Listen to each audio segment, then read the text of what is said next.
Hello, I'm Hermela, and my project is the effects of colonialism on the economic state of Africa. So a bit about me, I'm an anthropology and psychology double major. I have a minor in general ethnic studies, and my professional goals are unknown for now. A quick disclaimer before I begin.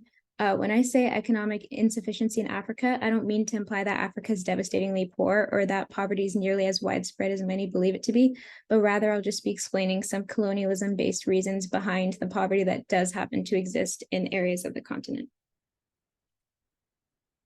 This topic is important to me because we've all heard people commenting on and exaggerating the poverty in Africa. So I think it's important for us to be educated on what caused the poverty that does exist. That way, hopefully some people won't look down on the continent and its people.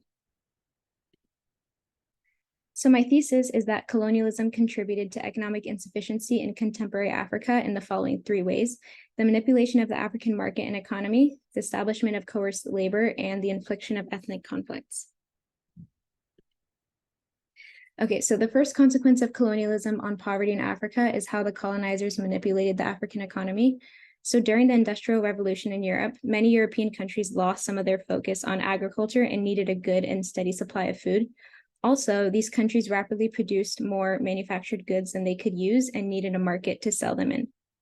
These European countries used African colonies to fulfill their needs. In other words, they made their colonies specialize in agriculture so they could have a food supply, and they sold their manufactured goods in Africa. So by making African communities almost exclusively work in agriculture and preventing them from manufacturing, the African continent became specialized in agriculture. Because specialization is hard to outgrow, most African nations remain specialized in this field even today. And in the picture on the right, you can see the darker green represents a higher reliance on agriculture in terms of GDP. And you can really see how much Africa relies on it compared to other continents today. And this is from 2018.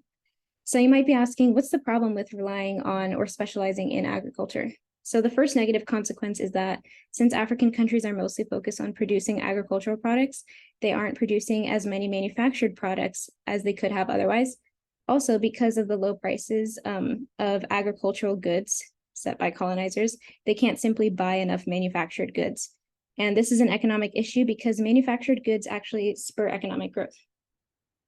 The other issue of agricultural specialization is that it makes Africa very vulnerable to economic decline when environmental disasters occur. For example, if a drought were to occur and destroy farmland, the economy would suffer greatly because the area was likely very reliant on crop yields. And the contemporary economic implication is that these two aforementioned consequences of specialization largely remain intact today. The next consequence of colonialism on economic troubles in Africa is how the colonizers established a system of coerced labor. So the Europeans in the African colonies needed a source of cheap labor to support the cash crop industry in Africa. Many Africans across colonies did refuse, so the Europeans established a taxing system where local Africans had to pay with colonial cash, which Africans had no way of attaining except through labor. So because there were harsh consequences for not paying taxes, African men were employed in this coerced labor. However, the pay for these men was so low that they couldn't even support their families with it. So many African men had to get their wives and some children involved as well. Thus, the majority of Africans in these colonies were working for this system. Through the theory of intergenerational transmission, it's evident that occupations in cheap labor such as this are passed down through families and generations, as general occupation fields tend to run through generations a lot when poverty is in the picture. So the contemporary economic implications of this coerced and cheap labor is that it made many African lineages stuck in the cycle of low-paying careers, which makes economic success really hard to achieve. The last consequence of colonialism I'm going to talk about is how it led to ethnic conflicts. So prior to colonialism, Africa was made up of primarily kingdoms and communities. When defining territory boundaries, the European colonizers grouped different and unalike kingdoms together, which caused and continues to cause ethnic conflicts. And the contemporary economic implications of this is that ethnic conflicts lead to more money being spent rebuilding destroyed infrastructure, more money being spent on preventing the issue from persisting, such as through military funding, death or injury of potential workers, destruction of property used for economic gain, such as farms, trade disruption, and more. All of these things limit economic success in countries with ethnic conflicts. So my call to action is for people to not be so quick to judge the poverty they see in parts of Africa, because much of it was caused by colonialism. And my second one is for people to understand the economic impacts of colonialism in Africa were strictly negative.